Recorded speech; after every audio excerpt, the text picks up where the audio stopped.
На протяжении уже нескольких сотен лет нас, астраханских нагаев, преследует имя татар, которым мы сами себя не называли, но которым нас называла русская администрация. Да так, что самим русским дореволюционным исследователям приходилось уточнять, что в Астрахани под татарами имелись в виду нагаи. Астраханский губернатор тщетно старается распределить их по калмыцким улусам, и в 1724 году с калмыков берется присяга, что они возвращенных по государеву указу татар, то есть нагаев, не будут держать вместе, а будут распределять по своим улусам. Источник – Фарфоровский Сергей Васильевич. Нагайцы Ставропольской губернии. Историко-этнографический очерк. 1909 год. Факт искусственного прикрепления данного названия к множеству народов являлся общеизвестным, на что указывает энциклопедический словарь Брокгауза и Ефрона. Татары – этот термин как название народа имеет скорее историческое, чем этнографическое значение. Татар как отдельного народа не существует. Слово «татары» является собирательным именем для целого ряда народов монгольского и главным образом тюркского происхождения, говорящих на тюркском языке и исповедующих Коран. Источник – энциклопедический словарь Брокгауза и Ефрона, 32 том, изданный в 1901 году. Этот же факт повторяет и общий свод первой и единственной переписи в Российской империи, на которой так любят ссылаться казанские фальсификаторы. Турецко-татарские народности. Большинство лиц магометанского, буддистского и ламаистского исповеданий принадлежат к этим народностям. Источник – общий свод по империи результатов разработки данных первой всеобщей переписи населения, произведенной 28 января 1897 года. Однако нашим оппонентам из числа псевдоимперских наций-строителей в Казани самого искусственного внешнего причисления нашего народа к общему термину татары уже достаточно для того, чтобы включить нас в свою мнимую имперскую нацию. Более того, этот факт является главным и практически единственным доказательством того, что астраханские нагаи в частности и все нагаи мира в общем якобы являются частью татар. Правда, нам непонятно игнорирование ими того, что по той же логике они должны причислять к татарам также и азербайджанцев, и кумыков, и туркмен, затем всех казахов считать кыргызами, а дагестанцев лезгинами. Такова уж была традиция, не поддающаяся логическому объяснению в дореволюционной России. Так что давайте перед просмотром этого фильма мы с вами условимся понимать термин «татары» не в качестве названия сегодняшнего народа, а лишь как внешний, обобщающий многие тюрко-мусульманские народы устаревший эпитет. Однако, если во времена Российской империи и Советского Союза это иноназвание «татар» было искусственно закреплено за нами администрацией, то после падения СССР именно татарстанские деятели стали всеми силами удерживать нас в лоне так называемой татарской нации под различными уловками. Каким ужасным последствиям для нас это привело, мы поговорим в других видео. А в данном ролике мы бы хотели заострить внимание вот на чем. В последнее время наметилась необоснованная тенденция заявлять, мол, так называемые астраханские татары никогда нагаями не были, а стали они так именоваться лишь в советские годы или того позднее, в наше время. Такие заявления мы слышим как от казанских шовинистов. Астраханские нагайцы – это на самом деле советский проект по раскалыванию единой многокомпонентной татарской нации. Астраханские нагайцы – это на самом деле искусственный этнический антитатарский конструкт. Так и от проказанских манкуртов, продавших и предавших все за теплые кресла в татарстанской столице. Я например, не помню в детстве, чтобы мне мама или папа говорил, что без нугайлар, такого не было. Без татарлар, мы татары. Их логику легко понять, ведь если юртовцы и харагаши изначально были нагаями и звали себя нагаями, а этноним татар является лишь чужеродным внешним наименованием, то факт того, что так называемые астраханские татары это на самом деле нагаи, будет очевиден всем.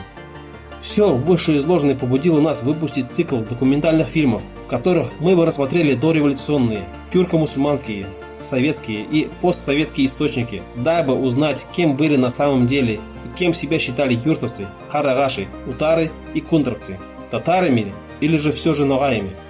Данным циклом документальных фильмов мы устраним все вопросы и сомнения и поставим жирную точку в этом вопросе. Пришло время говорить языком фактов. В этой первой серии цикла мы с вами рассмотрим десятки русских и европейских источников до революционного периода. и узнаем, на самом ли деле астраханские нугаи являются советским этноконструктом, или они существовали на этих землях с незапамятных времен, являясь коренным населением Астраханского региона. Но до того, как мы перейдем непосредственно к самим документам, хотели бы подчеркнуть, что дабы быть максимально объективными, мы не будем рассматривать такие источники, где говорится не о коренных астраханских юртовцах, карагашах, утарах и кундровцах, а, например, о нагаях Большой Ногайской Орды, как мы это видим в записях английского дипломата Энтони Дженкинсона, побывавшего в Астрахани в 1558 году, всего через 2 года после падения Астраханского ханства. И тем более мы не будем здесь рассматривать источники и упоминания средневолжских татар-переселенцев, чья татарская идентичность никогда не подвергалась нами сомнению. С нашими братьями, средневолжскими татарами-переселенцами в Астрахани у нас нет никаких недопониманий и тем более споров. Они, будучи погруженными в астраханскую среду, прекрасно знают, где нугаи, а где татары. В пример можно привести труды выдающегося татарского краеведа Шамиля Курбангалиевича Сережетдинова и высказывания руководителя национальной культурной автономии татар Астрахани Динары Минахметовны Меджитовой. Более того, у многих из астраханских нугаев есть родственники из числа Казанлы и Мишар, что только укрепляет наше братство. На этом мы заканчиваем затянувшееся вступление и переходим к самим источникам. Оставайтесь с нами до конца видео. Документов будет реально много.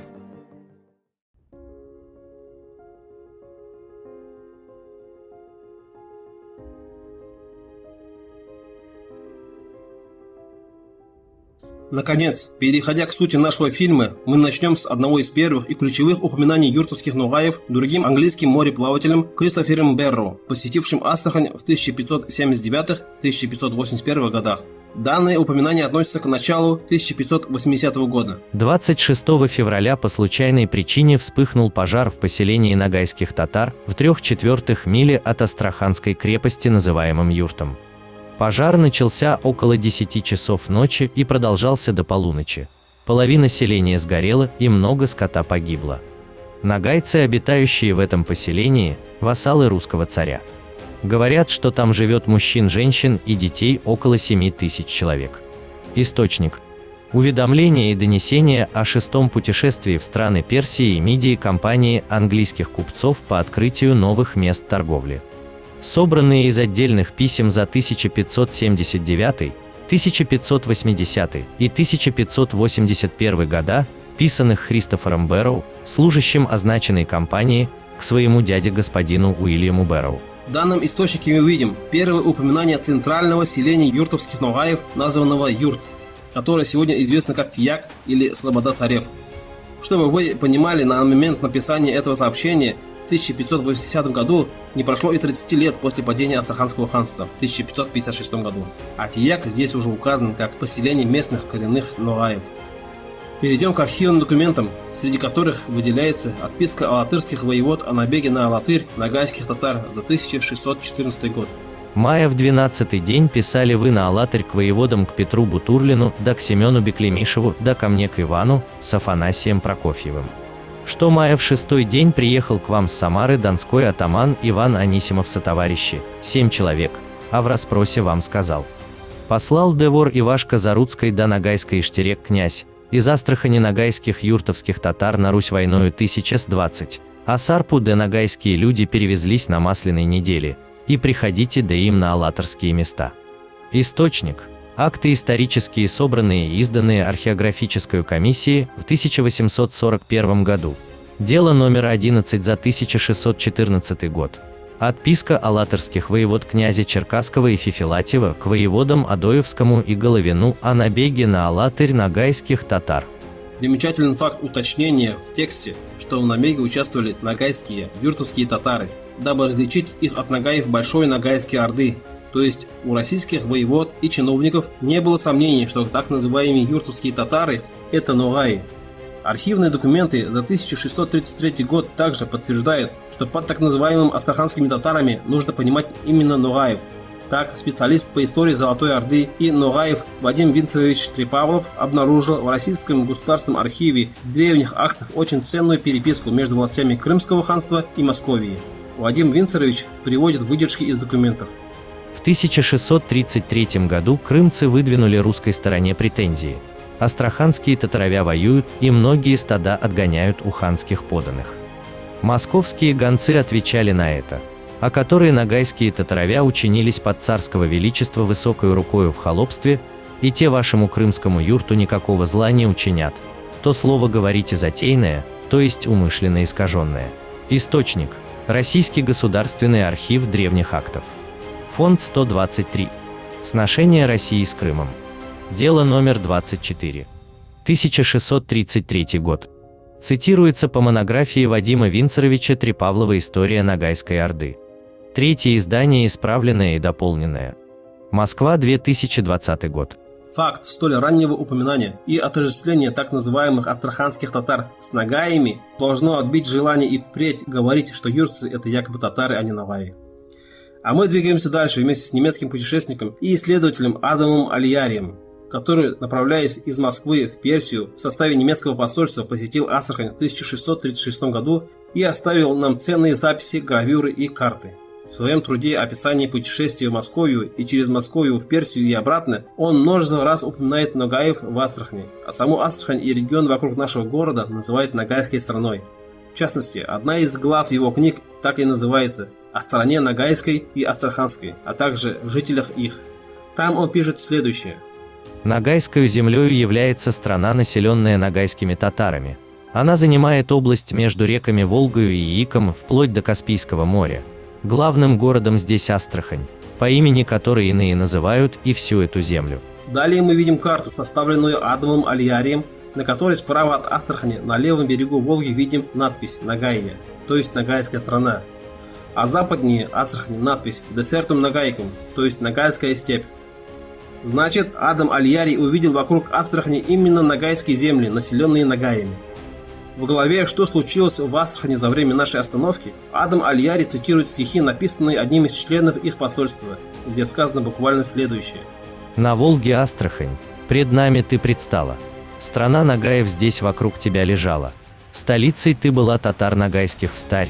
Теперь твой властелин, Москвы великий царь». А также знаменитую гравюру «Астрахань ин Нагайя», то есть «Астрахань в стране нагаев», давно ставшую негласным символом всех астраханских нагаев. В качестве исключения, отклонившись от нашей хронологической очередности, приведем также карту течения реки Волги, ранее называвшейся Ра, составленную по данным, приведенным Адамом Альярием и изданную в 1729 году в Лейде. На этой карте мы с вами лицезреем то, что население вокруг Астрахани указано как «Ногаис оу татарис да Астрахан», что значит «нагаи» или «астраханские татары». То есть и этот автор также уравняет понятие «нагаи» и «астраханские татары», говоря, что это одно и то же. Примечательно, что автор карты также различает астраханских нагаев с нагаями Большой Ногайской Орды, указывая последних отдельно, выше по течению Волги, под именем Велика Нагай и Легранд Нагай. Давайте перейдем к следующему источнику. Это записи голландского мореплавателя Яна Стрюйса, бывшего в Астрахани в сентябре 1669 года. Он тоже оставил ценные записи о туземном населении и политической истории Астраханского региона. В прежние времена Астрахань была местопребыванием царя ногайских татар, но союз, который они заключили с крымскими и казанскими татарами, привел их под власть России. По заключенному ими союзу они поддерживали друг друга. Казани, покоренные Иваном Васильевичем, помогали нагайцы, которые таким образом ввязались в войну. Царство их было опустошено, и город Астрахань был взят штурмом помянутым государем. Татары были изгнаны, а на их место были поселены русские вольные люди и солдаты. Туземным или нагайским татарам не дозволяется жить в городе, и они должны селиться за его чертой. Им также запрещают обносить свои жилища стеной или валом. Несколько лет тому назад им разрешили после настоятельных просьб и прошений защититься от разбойников изгородью. Источник Ян Стрюйс. Книга «Три путешествия», изданная впервые в 1675 году. Мы видим, что Астраханское ханство называется здесь государством нагаев. При этом нагаи Большой Ногайской Орды и в этом источнике упоминаются отдельно. Также приводится история падения Астраханского ханства, положение коренного нагайского населения после их вхождения в подданство Москве и данные о состоянии юртовско-нагайских поселений.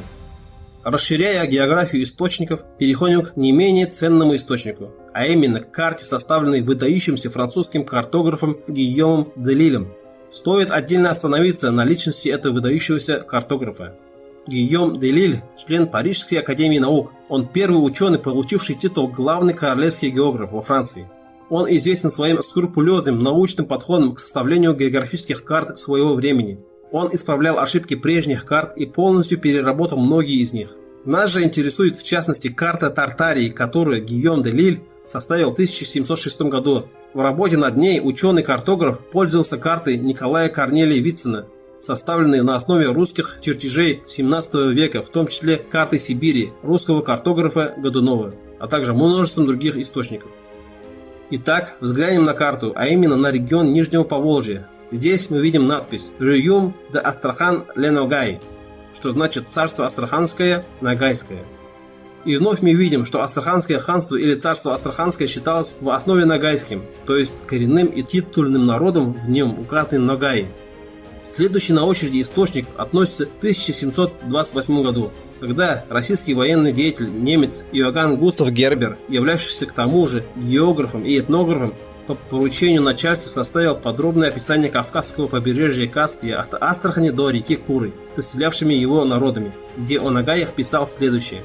Ногайцы живут в степи между Сулаком и Аксаем, также в соседних странах, при горах и реках находящихся. Впрочем, известно, что есть ногайские татары, которые надлежат к Астрахани, а другие, которые подвластны крымскому хану. Прежде всего простирались они с жилищами своими до самой Сибири. Источник. Сочинения и переводы к пользе и увеселению служащие, изданные Герхардом Фридрихом Миллером при Академии наук в 1760 году. Нужно отметить, что Иоганн Густав Гербер не понаслышке знал о наличии в Астрахани коренных ногаев, ведь он не раз посещал наш город в начале 18 века. Здесь он довольно точно отразил этническое единство ногаев разных регионов от Крыма, Кавказа и до Астрахани. Все это было известно и автору комментариев и перевода на французский знаменитого труда об Улгазе Бахадур хана, родословной тюрк. Вот что он писал в сносках. Татары, которые жили в Астраханском царстве, когда россияне пришли брать оное, ныне нам известны под именем ногайских татар и живут на полуденных песчаных астраханских степях к берегам Каспийского моря между Яиком и Волгою. Источник. Комментарии к истории тюркской родословной Абуль-Гази Бахадур-хана, переведенная на французский язык. Перевод на русский Василия Кирилловича Тредяковского, изданный в 1768 году. Тем более не понаслышке знал об астраханских ногаях выдающийся российский ученый и государственный деятель Василий Никитич Татищев, основоположник российского источниковедения и автор первого капитального труда по русской истории, истории российской. Василий Никитич многие годы провел в Астрахани и был здесь губернатором с 1741 по 1745 годы. Он пишет: Ногай был величайший народ около Астрахани, наполнял всю степь меж гор Кавказских до Яйка и по Волге до Суры. У русских более большая и золотая орда именованы. Источник. История российская с самых древнейших времен, неусыпными трудами через 30 лет, собранная и описанная покойным тайным советником и астраханским губернатором Василием Никитичем Татищевым, издана в 1769 году. Довольно содержательные повествования об астраханских ногаях составил немецкий путешественник и академик Императорской академии наук Самюэл Георг Гмелин, посетивший Астрахань в 1769 году. В своем главном труде «Путешествие по России для исследования 3 царств естества» автор посвятил астраханским ногаям целых 34 страницы, где в частности отметил следующее. Итак, я буду говорить сперва о астраханских татарах, из коих те, кои на их языке ногаями называются. Сперва исакскими или ясашными татарами названы, да еще и ныне от россиян также называются. Потому что царь Иван Васильевич по взятии Астраханского царства всех от хана Мурс и черных татар, отставших в Астрахани, в свое рабство принял и на он их ясак или дань наложил. Их удобно разделить можно на юртовских и кочевных. Юртовские суть такие татары, кои где-нибудь свое постоянное жительство имеют, а кочевные наподобие орды кочуют, так как и оставшиеся подданные, коих князья российской державе прибыли послушными. Аульными из ясашных татар называются те, кои живут по деревням, ибо аул на татарском языке значит деревню. То есть эти так называемые татары на своем языке сами себя называют ногаями. Это ключевой момент. Далее академик Гмелин приводит данные по мурзам и табунным головам юртовских ногаев, а также по имекам, а затем перечисляет селения, в коих они проживают. Все юртовские татары живут или в предместье Цареве, или в 6 около Астрахани лежащих деревнях, из коих 3 находящихся при протоке Волжском Башмаковка называемом лежат на западе и 2 на востоке, а одна положение свое имеет на полдень. Первая называется Каргалик.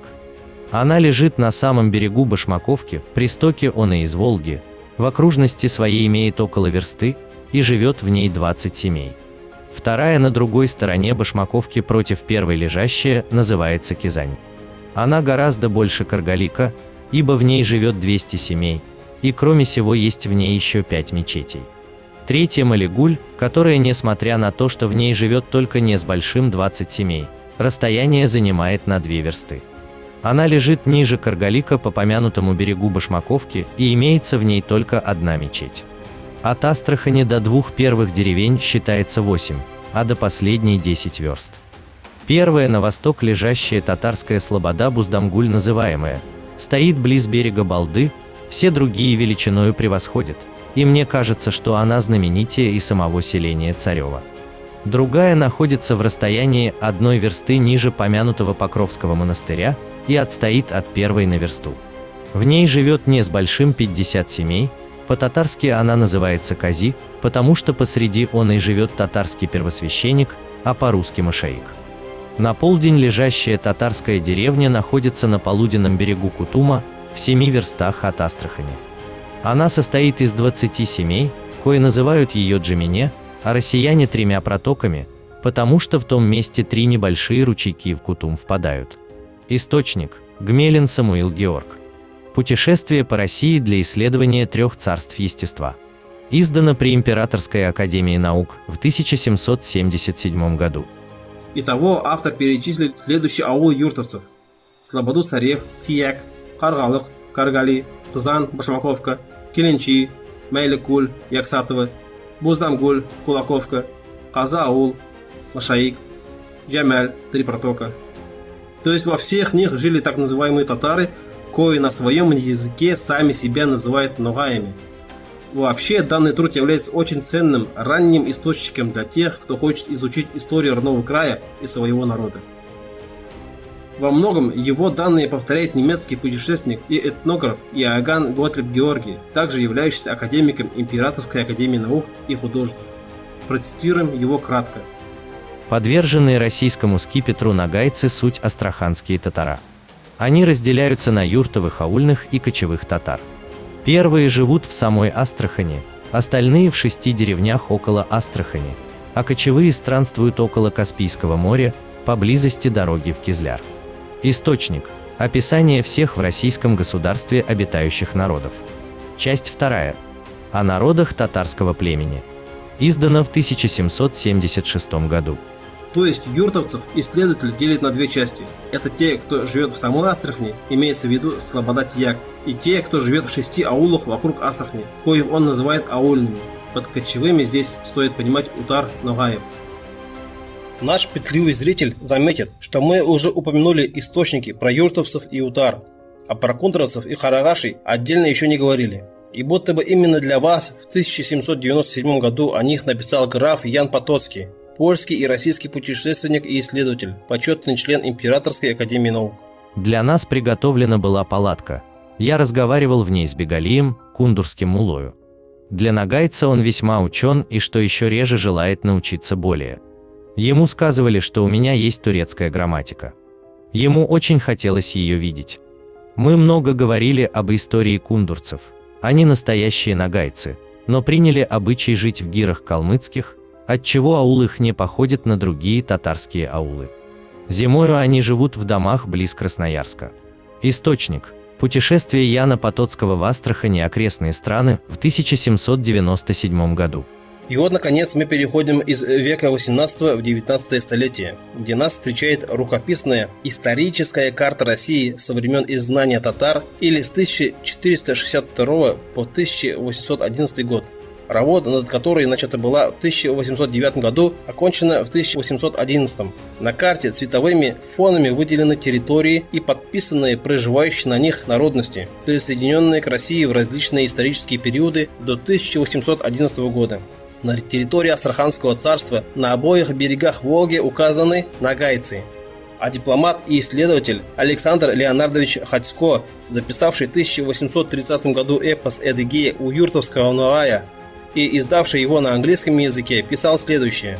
Эти талгау были сообщены мне одним из моих татарских друзей Али Бегом Шараповым зимой 1830 года во время моего пребывания в Астрахани. Будучи человеком ученым и прекрасно владея родным языком, он объяснил мне их смысл, слово в слово переводя на персидский язык, и я записал их под его диктовку. А далее подчеркивает интересную деталь. Это талгау, то есть эпос Эдыге, самая длинная из представленных в сборнике и самая популярная среди астраханских татар, повествует об эпохе освобождения народа от монгольской зависимости. Она написана на диалекте ногайских татар. Здесь мы видим, как Александр Ходько, следуя русской традиции, называет астраханских нуаев татарами, но уточняет все же, что родным языком для них является ногайский. В первой русской универсальной энциклопедии, изданной Адольфом Плюшаром в 1835 году, об астраханских нуаях приводятся следующие данные.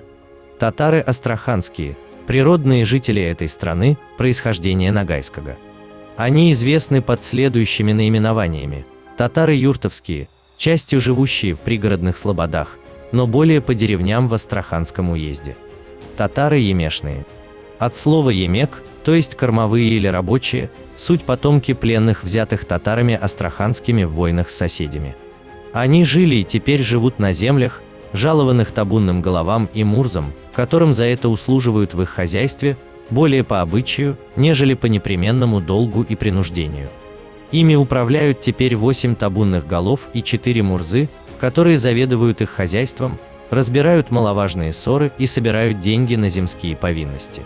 Татары кундровские, почитаемые кочующими, ибо, занимаясь единственно скотоводством, переменяют летние жилища. Суть ногайцы, покоренные Петром Великим в 1715 году. Сначала они отданы были под власть калмыкам, которые дали им земли, по левому берегу реки Ахтубы лежащие. Но когда в 1771 году некоторые роды калмыков бежали за границу, тогда сии татары-кундровцы, переселясь в Красноярский уезд, в числе 1000 кибиток, покорились непосредственно российскому правительству и в таком положении до ныне обитают в числе 7588 душ обоего пола. Источник. Энциклопедический лексикон Плюшара, изданный в 1835 году. Комментарий тут излишний. Юртовцы и Каравашны указаны в основе никем иным, как нуаями.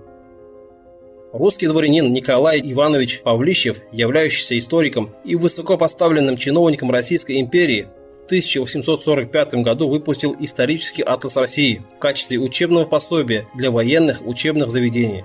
На карте под номером 9 перед нами предстает карта Руси 1533 года при Василии Ивановиче, то есть еще до покорения Московии, Казанского и Астраханского ханств. И на территории царства Астраханского мы видим указанный народ, населявший это государство – Ногаи.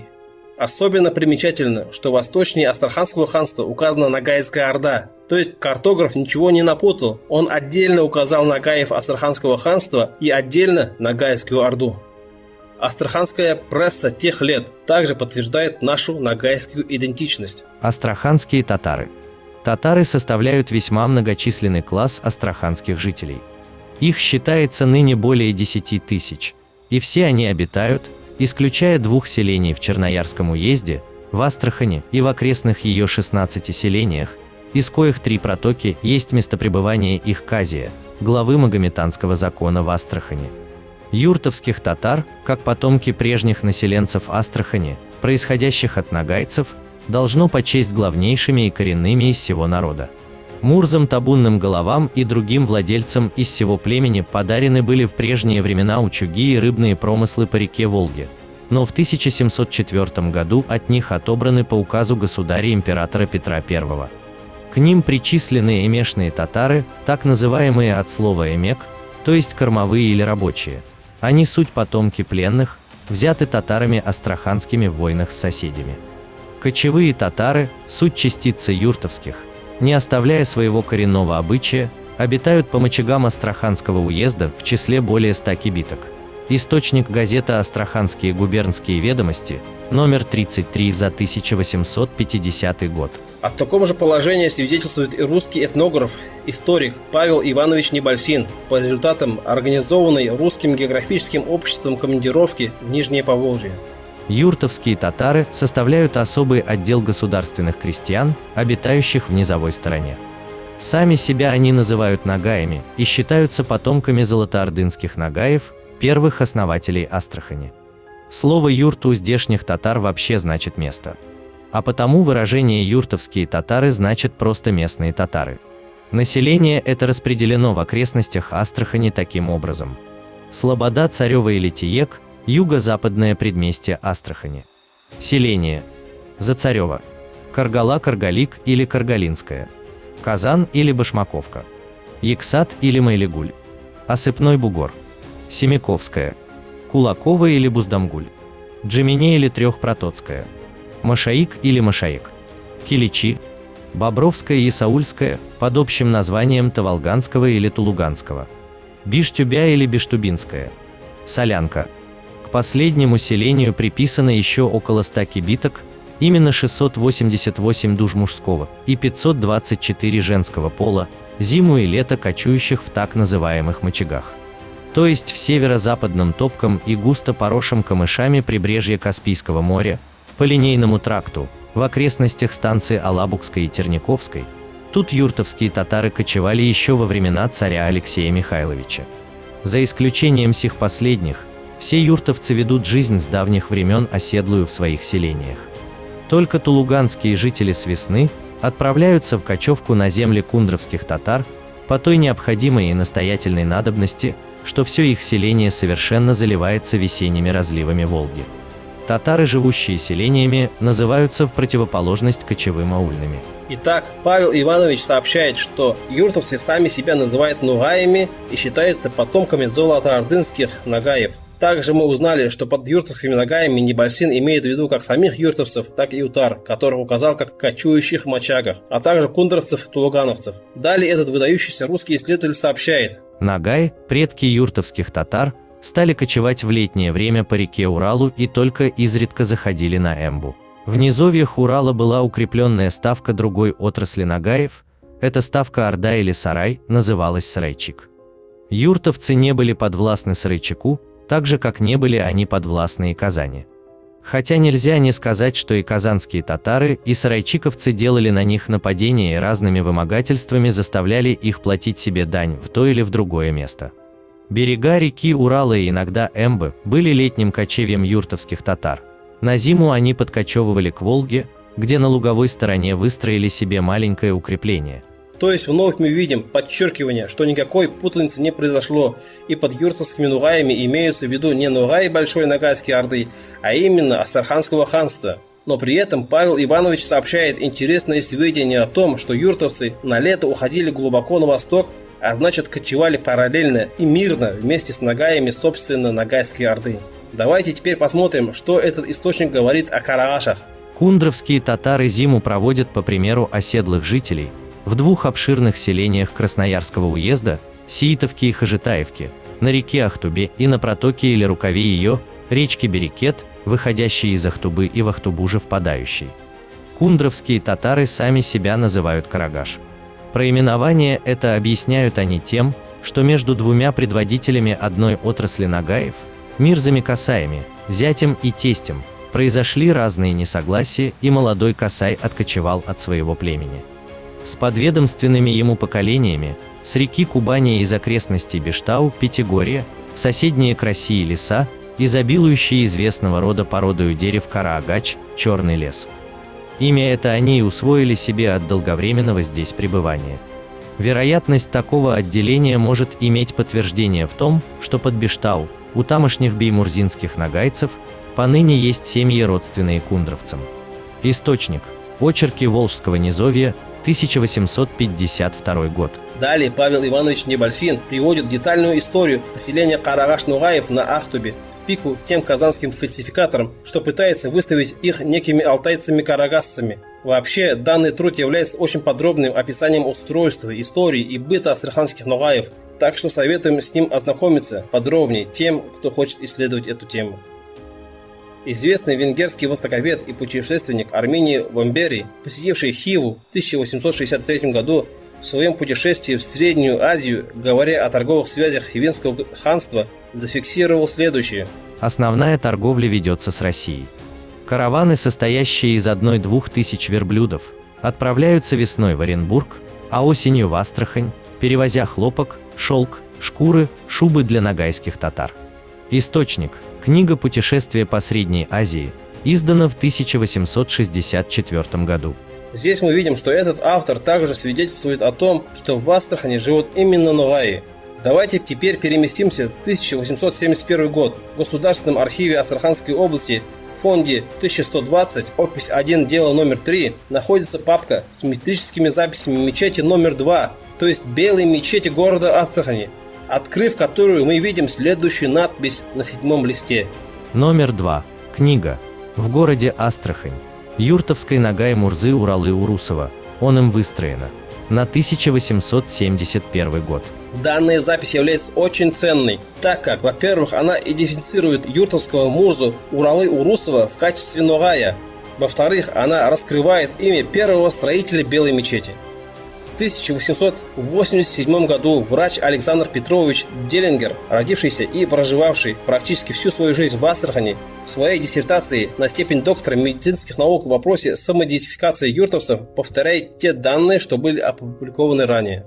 Так как Астраханский уезд населен по преимуществу юртовскими татарами, то я и приведу здесь краткие исторические сведения только о них. Отсылая за подробностями о татарах вообще к местной провинциальной литературе и к сочинению «Путешествие Гмелина по России», часть 2. Юртовские татары составляют особый отдел государственных крестьян, обитающих в низовой стороне. Сами себя они называют ногаями и считаются потомками золотоордынских нагаев, первых основателей Астрахани. Слово «юрт» у здешних татар вообще значит «место», а потому выражение «юртовские татары» значит просто «местные татары». Источник. Медико-статистическое исследование татарского населения Астраханского уезда. Диссертация на степень доктора медицинских наук, опубликованная в 1887 году. Оно и понятно. Зачем Александру Петровичу писать что-то новое об истории, если на момент написания диссертации эти данные были актуальны? Будучи астраханцем, он очень хорошо знал положение и историю местного населения. Но в целом его работа содержит огромное количество данных о физиологии и здоровье юртовских ногаев, которые вы не найдете в других трудах. Но эти данные не являются предметом нашего фильма. Следующий источник интересен тем, что известный коллекционер-фотограф Орде разместил в своем альбоме «Кавказ и Средняя Азия», изданном между 1890 и 1899 годами, фотографию с подписью «Астраханские нагайки». И хоть на фотографии на самом деле изображены грузинки-тушенки, этот случай все же является свидетельством того, что факт проживания в Астраханской губернии коренных нагаев был широко распространен среди исследователей и этнографов XIX века. А уже в самом начале 20 века, а именно в 1901 году, ученый и этнограф Валентин Александрович Машков, являющийся членом-сотрудником Императорского русского географического общества, собрал и опубликовал труд «Мелодии астраханских и оренбургских нагайцев и киргиз», в котором он отнес к астраханским нагаям мещан города Астрахани, мещан города Царева Астраханской губернии, нагайцев кундровских Красноярского уезда, имеется в виду Карагаш-Ногаи, и нагайцев юртовских. Этот труд Валентина Александровича – ценнейший памятник архаичного языка астраханских нагаев, которым мы обязательно будем пользоваться в деле сохранения своих диалектов. Мы переходим к еще одной энциклопедии в списке наших источников. На сей раз это, пожалуй, лучшая энциклопедия, изданная на стыке 19 и 20 веков. Энциклопедический словарь Боргауза и Ефрона. Данный многотомник был составлен большим количеством ведущих ученых Российской империи, отчего этот труд стал надежным и авторитетным источником энциклопедического характера. Итак, в 32-м томе энциклопедии мы читаем. Астраханские татары, распадающиеся в свою очередь на юртовских татар, образовавшихся из смешения тюрко-монгол Золотой Орды с хазарами, и кундровских татар, собственно нагайцев, из племени карагачей, пришедших с Кавказа. Источник. Энциклопедический словарь Брагауза и Ефрона, 32-й том, изданный в 1901 году. Здесь приведена исчерпывающая информация по карагаш-ногаям, но по юртовцам информации по их самоидентификации мы не видим. Но в 41-м томе такая информация содержится. Юртовские татары – так называются местные татары города Астрахани и следующих 11 сел, входящих в состав Царевской волости Астраханского уезда. Зацаревского, Башмаковского, Карагалинского, Ексатовского, Кулаковского, Семиковского, Осыпнобугоринского, Трехпротокского, Машаикского, Келенчинского и Бештюбинского. Всего 8973 жителя. Сами юртовские татары считают себя нагаями, потомками золотоордынских татар. Они занимаются скотоводством, извозом, а главное бахчеводством и огородничеством. Источник – энциклопедический словарь Брагауза и Ефрона, 41 том, изданный в 1904 году. Следующий источник был выпущен в 1906 году Географической комиссией учебного отдела общества распространения технических знаний за авторством Добрынина и Белугина. В нем есть пара интересных отрывков. Татары, живущие в Астраханской губернии, делятся на оседлых юртовских и кундровских, которые летом ведут и до сих пор кочевой образ жизни. Юртовские татары живут в самом городе Астрахани, особой слободой, называемой Тиек или Царева, и в некоторых селениях Астраханского уезда. Кундровские живут в Красноярском уезде. Это прямые потомки прежних нагаев. В другом месте этой книги астраханских нагаев, ссылаясь на известного русского писателя и путешественника Василия Ивановича Немировича Данченко, называют прежними властителями Астрахани. А там среди бедняков-нагайцев, прежних властителей Астрахани, между их серыми валенными шляпами, желтое лицо калмыцкого жреца Гелюнга. Источник – Прикаспийские степи, Астраханская губерния и Уральская область. 1906 год. Наконец, последним в числе дореволюционных материалов мы представим портрет за авторством Мартынова «Астрахань. Нагаец татарского племени», изданный Василием Ивановичем Бреевым в серии художественных номерных открыток под номером 52. На этом портрете изображен городской юртовский ногай.